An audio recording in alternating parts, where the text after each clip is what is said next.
Praise the Lord. கர்த்தருடைய பரிசுத்தம் மகிமைப்படுவதாக. யோவேல் தீர்க்கதரிசி புஸ்தகம் 2ஆம் அதிகாரம் 26வது வசனம்.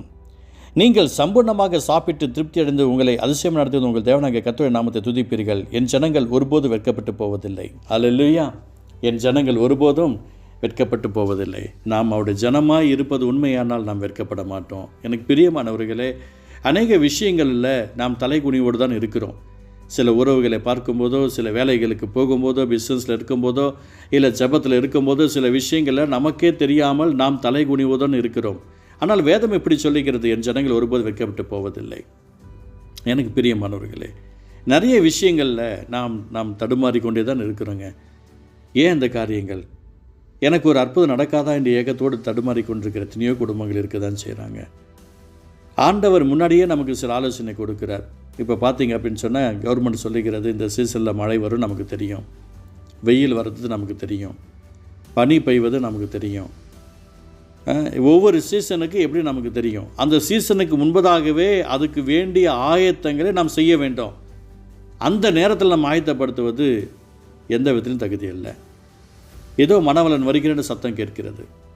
சத்தம் கேட்ட உடனே 10 பேரும் சத்தம் கேட்குது, 10 பேரும் எழுந்திருக்கிறாங்க, 10 பேரும் ஆயத்தமாகறாங்க. ஆனால் எண்ணெயை கொண்டு போனவங்க பரலோகத்துக்குள்ளே என்ட்ராகிறாங்க. மீதி 5 பேர் போக முடியல. 5 பேர் ஆயத்தமாயிருந்தாங்க. அதான் சொல்கிறாரு, அவருடைய ஜனங்கள் வெட்கப்படலை. அவர் ஜனங்களோடு கூட இருந்தவர்கள் வெட்கப்படுவார்கள். எனக்கு பிரியமானவர்களே, நம்ம கூட இருக்கிறவங்க சிலர் வெட்கப்படுறாங்கன்னா அதை ஒன்றுமே பண்ண முடியாது. அவங்க ஆயத்தமாக இல்லை. நாம் நல்ல ஆண்டவருடைய அன்புக்குள்ளே இருக்கிறவங்களோட கூட நாம் இருந்துட்டு நாம் ஆயத்தமாக இருந்தால் நம்ம வெட்கப்படுவோம். அதனால் இன்றைக்கி நம்ம செய்ய வேண்டியது என்ன? கவலைப்படாதீங்க. உங்களுக்கு நான் சொல்கிறேன், இயேசுவின் நாமத்தினால எப்போதுமே ஆயத்தமாக இருப்போம். வெட்கப்படுவதற்கு கர்த்தர் நம்மளை அனுமதிக்க மாட்டார். அதுதான் இடத்துல நம்ம பார்க்குறோம். இயேசுவின் நாமத்தினால் நம்ம ஆசுதமாக இருப்பதற்கு கர்த்தர் நமக்கு வச்சிருக்கிற உன்னதமான பலன் மிகப்பெரிய நன்மைங்க, மிகப்பெரிய நன்மை. அதுக்கு நம்ம செய்ய வேண்டியதெல்லாம் சாதாரண விஷயம் கிடையாது. எனக்கு அருள் புரியும், எனக்கு உதவி செய்யும் என்று நம்ம மன்றாடுறோம். நம்மளை போல் ஜெபிக்கிறதுக்கு யாருங்க இருக்கிறாங்க? அவ்வளோ ஜெப வீரர்கள் நம்மளாம். ஆனால் தேவ சுத்தத்து பிரகாரம் ஜெபிக்கிறவங்களாம் பார்த்தா அது ரொம்ப கம்மி தான். தேவனுக்கு பயந்து ஜெபிக்கிறவங்க பார்த்தா அது இல்லை. பிள்ளைகள் எப்படி நடக்கிறாங்க, என்ன பண்ணிகிட்ருக்கிறாங்க, எப்படி பேசுகிறாங்க கவனிக்கணும். அதை சற்று உட்காந்து பேசணும். அவங்களுடைய ஆக்டிவிட்டீஸை பார்க்கணும். நாம் யாருக்காக ஜெபிக்கிறோமோ அவங்களுடைய ஆக்டிவிட்டீஸ் மட்டும் நமக்கு தெரிஞ்சிருக்கணும். நாம் யாருக்காக துதிக்கிறோமோ, யாருடைய நாமத்துக்காக ஸ்தோத்திரம் பண்ணுறோமோ அவங்கள பற்றி தெரிஞ்சிருக்கணும். தெரியலைன்னா அவங்களுக்காக நம்ம ஜெபிக்கும் போது ஸ்தோத்திரம் பண்ணி விட்டுடணும். எனக்கு பிரியமானவர்களை, இயேசுவின் நாமத்தில் அவங்க சொல்லிக்கிறேன், என் ஜனங்கள் ஒருபோது வெட்கப்பட்டு போவதில்லைன்னு சொல்லியிருக்கிறார். அவருடைய ஜனங்களை நாம் இருக்கிறோமோ இல்லையா என்பதை முதலாவது பார்க்கணும். இன்றைக்கி அதை தான் கர்த்தர் நம்மளோடு கூட இருக்கிறார்.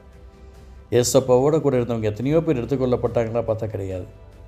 மோசேவே அந்த இடத்துல கைவிடப்பட்ட நிலையில் இருந்தார். நீ பிரவேசிக்க மாட்டப்பா, நீ இங்கேயே அடக்கம் பண்ண போடவே, இந்த இடத்துல இருப்பப்பா அப்படின்ட்டார்.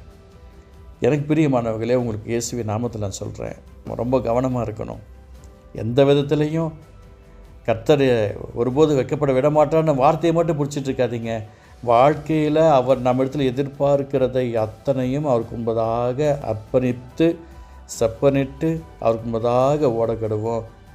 அவர் வருகிறார் என்றால் ஆயத்தமாக இருப்போம். இயேசுவின் நாமத்தினால என் ஜனங்கள் ஒருபோது வெட்கப்பட்டு போவதில்லை என்று சொன்னீங்களேப்பா, இந்த வார்த்தையின் பிரகாரமாக நாங்கள் ஆஸ்வதிக்கப்பட நீர் எங்களுக்கு உதவி செய்வதற்கு ஸ்தோத்திரம். இந்த வார்த்தையில் கேட்டுட்டு உம்முடைய பிள்ளைகளாய், உம்முடைய ஜனங்களாய், உம்முடைய அன்பு செல்லங்களாய் இருக்கிற ஒவ்வொருத்தரையும் என் தேவன் ஆசீர்வதியும், கிருபை செய்யும். இயேசு நல்ல பிதாவே, ஆமேன், ஆமேன்.